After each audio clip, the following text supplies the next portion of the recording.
This is a real-time news update. We will quickly deliver news about the Middle East war. Currently, the George Herbert Walker Bush Aircraft Carrier Strike Group is rapidly heading toward the Middle East. Just a few days ago, it was reported to have passed through the waters near Madagascar. Considering its current speed, there is a possibility that it could enter Middle Eastern waters within 5 days. The key point is that this strike group departed from the US Navy base in Virginia about 3 weeks ago, heading for the Middle East, but its route has changed significantly.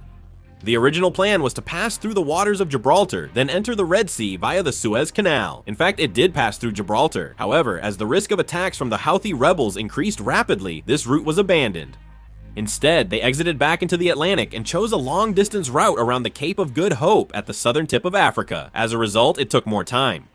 Currently, the aircraft carrier appears to have approached near the coast of Kenya, and it is expected to be deployed near the Middle East afterward. Meanwhile, there is a lot of speculation about the strategic intentions of the United States. About 50,000 US troops are already in the Middle East, and adding an aircraft carrier strike group would greatly boost military power. In particular, the situation where an aircraft carrier task force is directly connected to the world is very unusual, and it is being seen as a strong signal of pressure that goes beyond a simple defensive posture.